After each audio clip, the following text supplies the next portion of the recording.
This is the 13th question which we discussed earlier. So next question will be 14th question.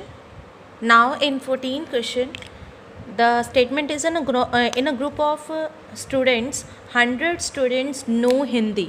ठीक है, तो आपने वही चीज़ लिखनी है. H को आपने लिखना है.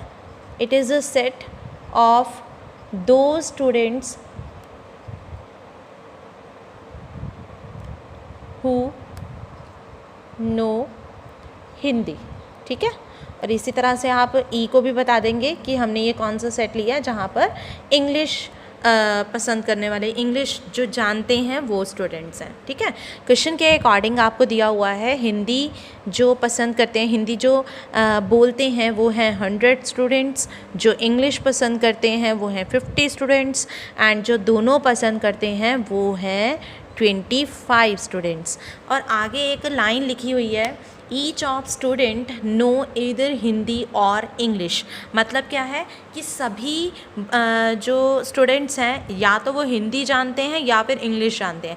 ऐसा कोई स्टूडेंट नहीं है जो कुछ भी ना जानता हो, कोई दोनों लैंग्वेज में से कोई भी लैंग्वेज ना जानता हो.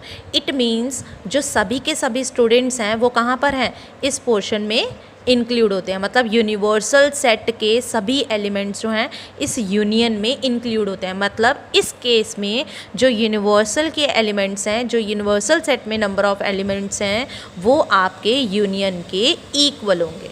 ठीक है, तो इस लाइन का मीनिंग ये बनता है. अब आपको ये बात ध्यान रखनी है, इस केस में आप ये लिख सकते हैं, since each of the student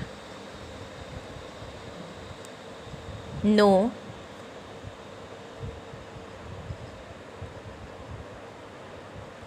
Hindi और इंग्लिश, सो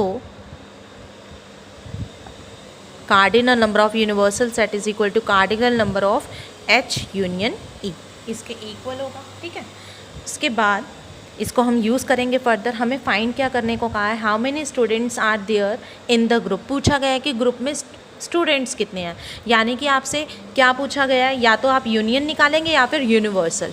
और यूनिवर्सल कैसे निकालेंगे, जैसे आप यूनियन निकालते हैं. तो फॉर्मूला क्या लगाएंगे, n of universal is equal to cardinal number of H plus cardinal number of E minus cardinal number of H intersection E. जैसे आप यूनियन में फॉर्मूला लगाते हो वही आपका फॉर्मूला यूनिवर्सल के लिए बन जाएगा. अब cardinal number of H is 100, E में 50 एंड इंटरसेक्शन में है 25. So we have 150 minus 25, that means 125. So simple सा इसका आंसर क्या होगा, 125.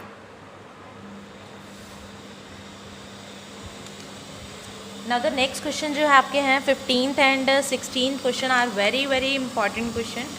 और इस टाइप के क्वेश्चन आपके NCERT में एग्जाम्पल्स में भी गिवन हैं, तो इन क्वेश्चंस को ज़रा ध्यान से देखना. देखिए 15th क्वेश्चन स्टेटमेंट है आपके पास, in a survey of 60 people it was found that 25 people read newspaper H. तो मैं उसको लिख रही हूँ इस तरह से H. आपने ये दिखाना है कि जो H है हमने क्या लिया है, set of those people who read newspaper H. ठीक है, और जो T न्यूज़पेपर रीड करते हैं उसको हमने T सेट से डिनोट किया है. ठीक है, 25 H न्यूज़पेपर पढ़ते हैं और 26 T न्यूज़पेपर पढ़ते हैं और 26 ही I न्यूज़पेपर पढ़ते हैं. 3 टाइप के न्यूज़पेपर हैं, तो उनका जो कार्डिनल नंबर है वो ये दे रखा है. उसके बाद है वो पर्सन जो H और I रीड करते हैं वो है 9, और जो H और T रीड करते हैं वो है 11, and who read both T and I वो है 8, और जो तीनों न्यूज़पेपर पढ़ते हैं means H intersection T intersection I is 3. आपको क्या फाइंड करना है, फर्स्ट पार्ट में आपको यहाँ पर फाइंड करना है the number of people who read at least one of the newspaper. मतलब कम से कम एक न्यूज़पेपर वो पढ़ते हों. उसका मीनिंग क्या है, कम से कम एक न्यूज़पेपर पढ़ने का मीनिंग है उसका, या तो वो H पढ़े या फिर और है ना, और H और T और I. ठीक है, इन तीनों में से कोई एक न्यूज़पेपर वो पढ़ते हो. तो फर्स्ट में हमें ये चीज़ फाइंड करनी है, ठीक है। फॉर्मूला अभी बताती हूँ, 3 सेट के केस में इसका फॉर्मूला क्या होता है वो मैं आपको बताती हूँ। सेकेंड पार्ट में है the number of people who read exactly 1 newspaper, मतलब जो सिर्फ एक ही न्यूज़पेपर पढ़ते हो। यहाँ पर तो क्या है, एटलीस्ट 1, हो सकता है 1 से ज़्यादा भी हो, ठीक है। तो आपको नेक्स्ट में क्या निकालना है, एग्जैक्टली 1 न्यूज़पेपर, जो सिर्फ एक ही न्यूज़पेपर पढ़ते हैं। उसको मैं आपको बताती हूँ अभी वेन डायग्राम को यूज़ करके। तो देखिए, सबसे पहले इस सिचुएशन का हम वेन डायग्राम बनाते हैं। आपके पास 3 सेट हैं और तीनों सेट ओवरलैपिंग है, इंटरसेक्शन गिवन है ना हमें, ओवरलैपिंग सेट्स हैं, ठीक है। ये हमने H लिया, ये T ले लिया और ये हमने I ले लिया। थोड़ा सा बड़ा बना लेते हैं इसको, H T and this is I, ठीक है। इस तरह से हमने बना लिया ये। अब इसी के अकॉर्डिंग मैं इनके नंबर्स आपको बताती हूँ कि किस किस में क्या क्या है, ठीक है। तो देखिए, ये H और I की इंटरसेक्शन आपको ये 9 दे रखी है। ये 9 क्या है, ये सारा पोर्शन, ठीक है। ये बात ध्यान से समझना। H इंटरसेक्शन T मतलब इन दोनों का कॉमन पोर्शन, मतलब ये वाला पोर्शन, ठीक है। T इंटरसेक्शन I 8 गिवन है, मतलब ये वाला पोर्शन, ठीक है। ये आपको क्या दे रखे हैं, ये इस क्वेश्चन में आपको गिवन है। अब बात आती है H intersection T intersection I, जो तीनों में कॉमन है। और तीनों में कौन सा पोर्शन कॉमन है आपका, ये वाला। ये आपको दे रखा है 3, ठीक है। ये आपको गिवन है। अब फर्स्ट पार्ट तो बिल्कुल सिंपल है, आप फॉर्मूला को यूज़ करके बना सकते हो, उसको फाइंड कर सकते हो। बट जो सेकंड क्वेश्चन में उसको आपको वेन डायग्राम को यूज़ करके मैं समझाऊंगी। तो पहले देखिए, फर्स्ट में आपका फॉर्मूला कौन सा यूज़ होगा, H union T union I is equal to cardinal number of H plus cardinal number of T plus cardinal number of I minus cardinal number of H intersection T minus cardinal number of T intersection I minus cardinal number of I intersection H plus cardinal number of H intersection T intersection I। तो ये formula होता है ABC में, आप relate करके इस तरह से फॉर्मूला लिख सकते हो, ठीक है। 3 में हमारे पास ये फॉर्मूला होता है। Cardinal number of H is 25, 26, 26 minus 11 minus 8 minus 9 plus 3। तो अब हम इसको सॉल्व करेंगे। सॉल्व करके देखिए हमारे पास क्या आएगा, देखिए क्या आ जाएगा, 80 minus 28 which is equal to 52। तो यहाँ पर हमें क्या मिल गया, एटलीस्ट 1 ऑफ द न्यूज़पेपर जो स्टूडेंट रीड करते हैं वो कितने स्टूडेंट्स हैं, 52 स्टूडेंट्स हैं, ठीक है। तो ये तो हो गया हमारा फर्स्ट पार्ट। अब सेकेंड पार्ट में हमें कहा गया है कि the number of people who read exactly 1 newspaper. Exactly 1 newspaper में देखिए कौन कौन से आएंगे। मैं आपको वेन डायग्राम में बताती हूँ कि कौन कौन सा पोर्शन होगा। ये है एग्जैक्टली 1 न्यूज़पेपर, ये है सिर्फ T न्यूज़पेपर और ये है सिर्फ I न्यूज़पेपर। ये आपको फाइंड करना है आप इसमें, ठीक है। तो ये चीज़ देखो आप कैसे निकालेंगे। पहले आपको निकालना होगा ओनली H, फिर आपको निकालना होगा ओनली T, फिर आपको निकालना होगा ओनली I। मतलब इसमें आपको क्या करना है, निकालना है ओनली H, ओनली T या फिर ओनली I। ये आपको यहाँ पर फाइंड करना है, ठीक है। तो ये निकालने के लिए देखिए अब क्या करेंगे हम, ओनली H में आपके पास कितने मेंबर्स हैं, 25। मैं आपको ये रब करके यहाँ पर बताती हूँ कि कैसे आप इसको करेंगे।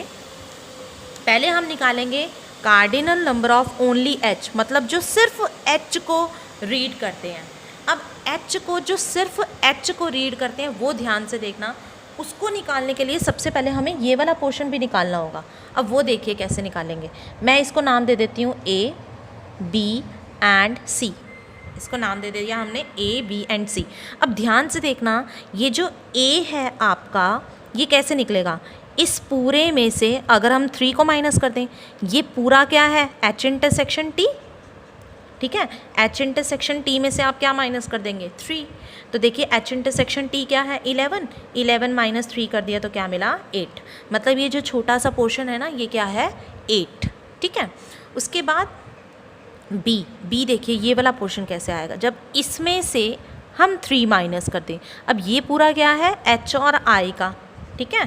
तो H इंटरसेक्शन I में से हम क्या माइनस कर देंगे 3, H intersection I means 9, 9 minus 3 which is equal to 6। अब C भी ऐसे ही हम निकालेंगे, C हमारा निकलेगा H इंटरसेक्शन T में से हम माइनस कर देंगे 3, तो H इंटरसेक्शन T क्या है हमारा, H intersection T is 11 which is done। C we have calculate no T intersection I, sorry T intersection I, ठीक है, तो T intersection I is 8 minus 3 which is equal to 5, ठीक है। तो A B C की values हमारी यहाँ पर निकल चुकी हैं। अब हमें निकालना है H। अब H देखिए कैसे निकलेगा, 25 में से, इस पूरे 25 में से आपको ये चीज़ें माइनस करनी है, A माइनस करना है, 3 माइनस करना है, B माइनस करना है, ठीक है, तभी निकलेगा ओनली H। तो देखिए 25 minus A is 8, 3, B is 6, so you have to subtract 17 from 25, so we have 8 only, ठीक है। तो ओनली H में हमें कितने मिले 8। इसी तरह से हम निकालेंगे ओनली T, ओनली T में है पूरे 26, तो 26 में से हमें क्या माइनस करना होगा A 3 C, तो A 3 C, तो क्या आ जाएगा 26 minus 8 minus 3 minus 5, so we have 26 minus 16, तो 10 बच गया, ठीक है। इसी तरह से ओनली I में क्या आएगा 26 minus A minus 3 minus B, sorry B minus C, यह है ना only I, B 3C minus कर दिया हमने, 26 minus 6 minus 3 minus 5, so we have 26 minus 14, so 12, ठीक है। अब हमने इनको सबको ऐड कर देना यहाँ पर, देखिए क्या ऐड करके आएगा 8 plus 10 plus 12, so we have 30, that's it, ठीक है। इनको ऐड करके हमारे पास क्या आ गया 30। तो वेन डायग्राम को यूज़ करके ये ज़्यादा क्लियर हो जाता है कि कैसे फाइंड करना है। जो नेक्स्ट क्वेश्चन है बिल्कुल एज इट इज़ ऐसे है, ठीक है। Now the last question is 16 question. In a survey it was found that 21% like product A, 26 persons like product B, तो मतलब A को पसंद करते हैं वो 21, जो B को पसंद करते हैं वो है 26, जो C को पसंद करते हैं वो है 29, and who like A intersection B, मतलब A और B को पसंद करते हैं 14, एंड 12 पसंद करते हैं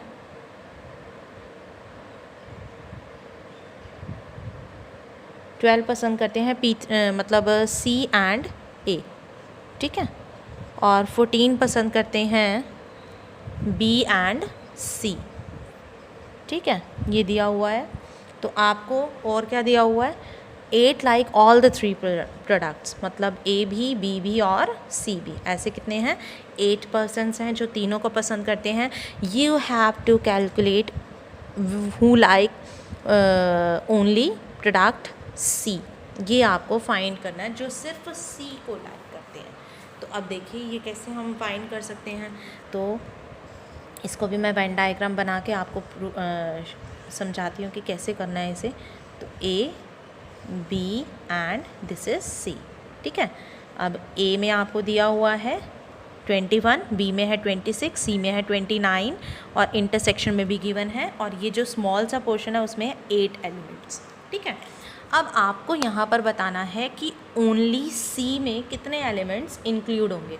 तो ओनली C में देखिए कैसे आप फाइंड कर सकते हो। देखो C में आपके पास हैं कितने एलिमेंट्स 29 पूरे, तो 29 में से आपको निकालना है सिर्फ ये वाला पोर्शन जो सिर्फ C में है, यानी कि ये और ये आपको माइनस करने पड़ेंगे जैसे आपने पिछले क्वेश्चन में किया। तो A और B इसको मान लेते हैं हम, A और B की वैल्यू हम फाइंड करते हैं पहले, ठीक है। तो देखिए A कैसे निकलेगा, जब हम A इंटरसेक्शन C में से इस 8 को माइनस कर देंगे, तो ए इंटरसेक्शन सी में से हमने 8 को माइनस करना है। ए इंटरसेक्शन सी है हमारा 12 माइनस 8 दैट इज़ 4। ए मिल गया हमें 4। ऐसे हम बी निकालेंगे, बी निकलेगा, बी इंटरसेक्शन सी में से हमें 8 को माइनस करना है। तो बी इंटरसेक्शन सी में से 8 को माइनस कर देते हैं। B intersection C is 14 minus 8 that is 6। ठीक है, सो ए निकल गया, बी निकल गया। अब हमें निकालना है cardinal number of only C. तो कैसे निकलेगा? सी में से हम माइनस करेंगे A, 8 and B. So we have 29 minus 4 minus 8 minus 6। So 29 minus 18 that means 11। That's it. बस इतना सा ये क्वेश्चन था। ठीक है, तो यहाँ पर ये चैप्टर फिनिश होता है। अब नेक्स्ट चैप्टर हम स्टार्ट करेंगे mathematical induction, principle of mathematical induction.